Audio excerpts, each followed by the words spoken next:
one gift that God has given me, the love of books, the golden key that opens an enchanting door to worlds I never knew before, a world of imagination that carried me from pole to pole within a twinkling eye and back again.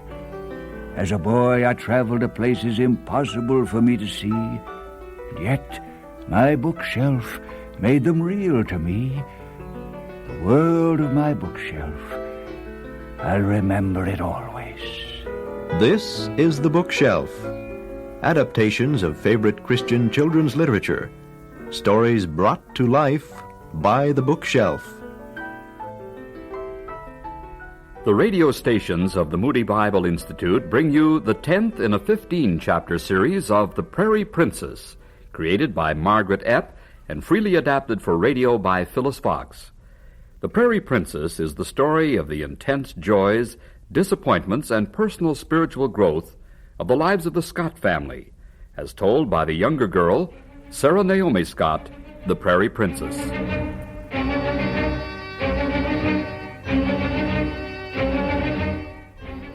Hello? Is anyone home? Linda? Aunt Jane? Please. Linda, what happened? Oh, Sarah, please help me. What happened? Aunt Jane! She fell down the stairs. I tried to crawl to the phone, but Now, don't worry, Linda. Everything's going to be all right. Now, I'll come home. Now, don't worry. Oh, Sarah, I'm scared. Okay, I'll just... Hello? Miss Langley? Miss Langley, are you there? Yes, who is it? Miss Langley, it's Sarah Scott. Please, I have to talk with my mother, and it's emergency. Emergency? Yeah, I'm over at Miss Bolton's place, and she's hurt herself. We need a doctor. Now, don't worry, Sarah. Hang up. I'll call your mom and get the doctor right away. Someone will be right over. You just stay there. Yes, ma'am, I will. They'll be coming, Linda. Now, let me help you to the couch. Thank you. Now, if I'm hurting you, let me know. You're not hurting me. That was a long way you crawled. You shouldn't have. You could have really hurt yourself. Thank you. May I have a blanket? I'm cold. Sure. Maybe you'd better close the window. Okay.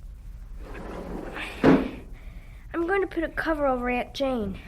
Do you think she'll be all right? She hasn't moved since she fell. She's still breathing. I don't know. How did it happen? Well, she was busy all morning. You know the way she does, house cleaning, upstairs, washing windows, walls. And I guess she stumbled or something. Probably slipped on something. Soap or something. Probably. I heard her fall. I was terribly frightened. She just lay there, and she began moaning. I was sitting on my chair, so first I had to get to the floor. And then I got to the window. I saw you passing. I waved, but you just kept on going. Don't, Linda. Now, don't think about that now. Mother will be here soon. We'll get Aunt Jane to the hospital. And you can come home with us. No, please don't cry, Linda. You're safe now.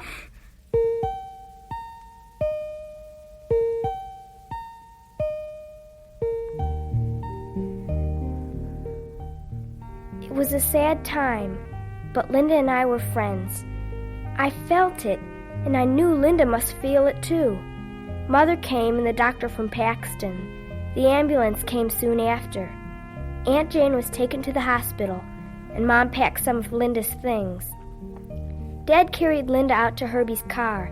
I watched them go, locked up Aunt Jane's house with the keys that were hanging in the kitchen pantry, and headed home. By the time I arrived, Linda was asleep on the living room couch. She didn't wake up until the next morning, so we were careful to be very quiet as we ate our dinner.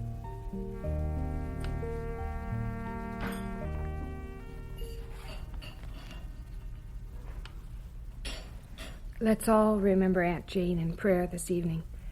The doctor said her hip was broken, and she hasn't regained consciousness. How long did he say she'd be in the hospital? He wasn't sure, but it'll be for quite a while. Does that mean we can keep Linda here? Well, that's for Mother to say. Most of the work is certain to fall on her.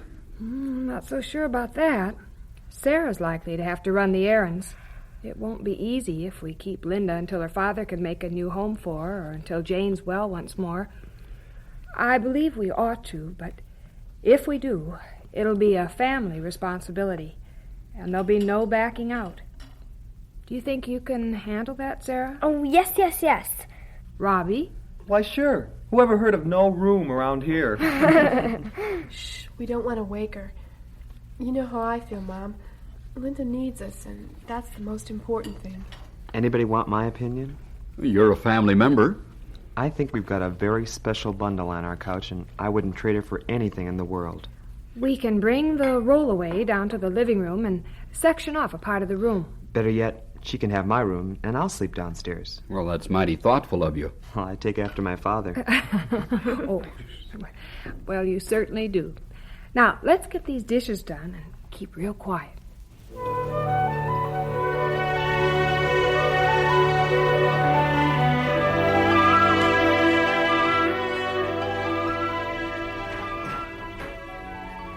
Linda, Good morning.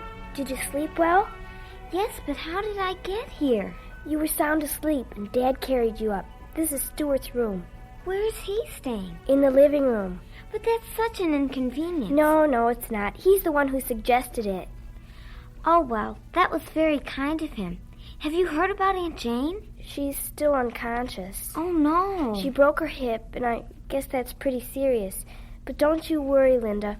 We're praying that God will take care of her. The doctor said it's normal to be unconscious for a while. Now, please don't worry, Linda. Everything will work out. Really. How can you say that? Because I'm a Christian, Linda. Not when I did what I did to you, but after.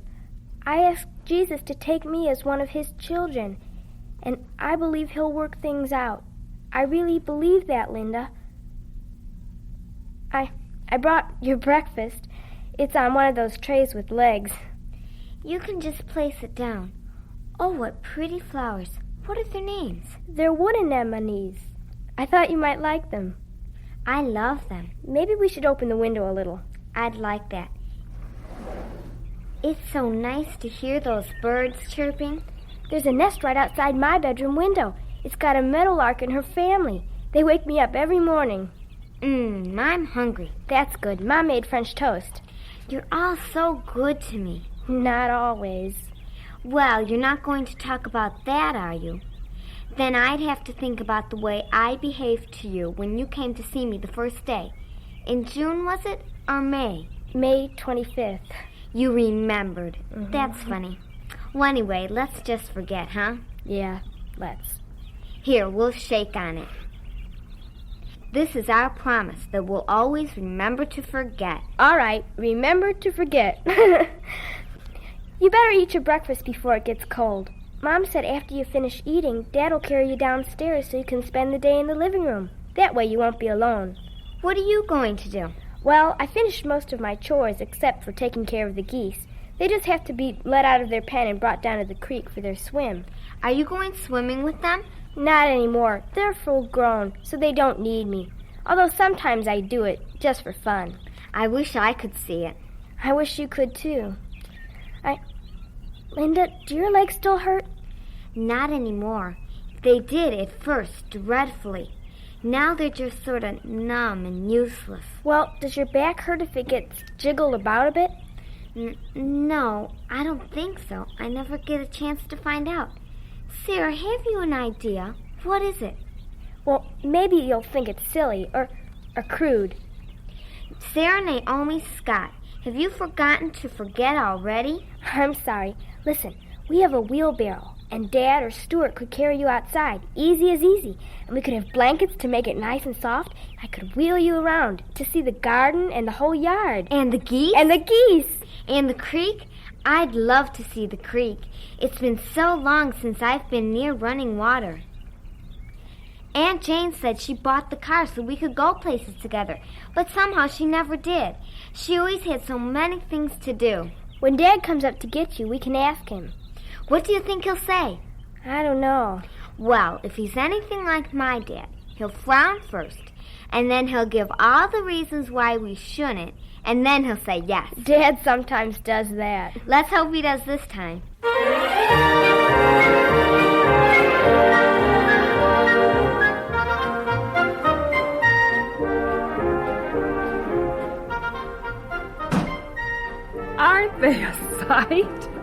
I wasn't sure whether it was a wise idea or not. I know. I saw you wrinkling your brow. Making angel food cake? Yes. Herbie is finally coming over tonight. Plans were disrupted last night. He understood. I was just glad he was nearby when the phone call came. Well, she seemed to sleep well last night. Yes. She doesn't even remember you carrying her upstairs. Have you called the doctor? Mm-hmm. Jane's still unconscious. But don't mention it to Linda. She doesn't need any more upsets. The child's so weak already. I noticed the music box in Stuart's room. That's the one you gave Jane. Yes. Linda asked me to bring it. She's become quite attached to it. But, it's a funny thing. What? Linda said Aunt Jane lets her keep it beside her, but that she said it was only on loan. That someone very special gave it to her, and she would never give it away. What are you thinking? Oh, how God gives little answers along the way while we're waiting for the big one.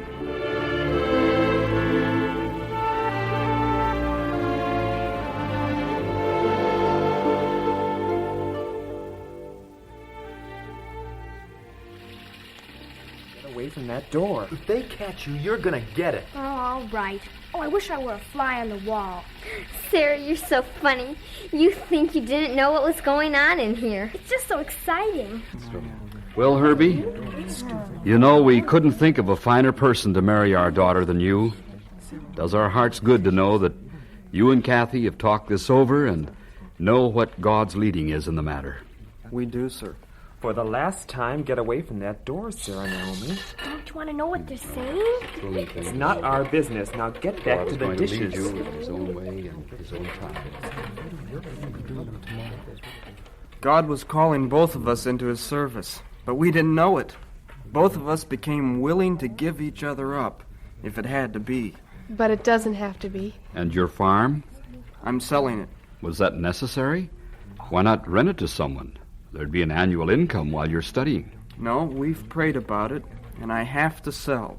Otherwise, I might be tempted to go back to it when things got rough. Well, perhaps you're right. Well, son, I can call you son now. Why don't we join together in prayer? Good evening. We've got a lot to be thankful for Christian young people Yes, who Doctor. Yes, right away. are wanting to serve the Lord. Dad, Mom, come right away. Oh, dear. Herbie, excuse us. What can it be? Dad, Mom, the doctor just called. Aunt Jane regained consciousness. They want you at the hospital right away. I'll get my things. The doctor says to bring Sarah along. Me? Are you sure that he didn't mean Linda? No, it's Sarah. I'm sure. But why would he... That's what he said, and he wants us to hurry. I'll take you in my car. Come on, Kathy. We'll meet you out front.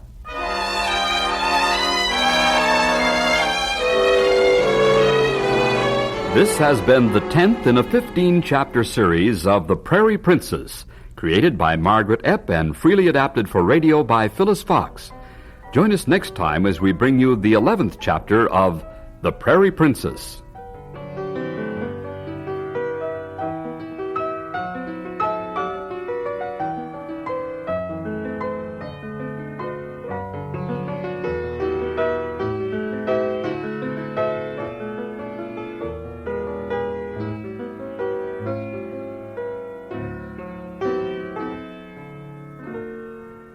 You've been listening to another dramatic adaptation of Christian children's literature, brought to life by the Bookshelf.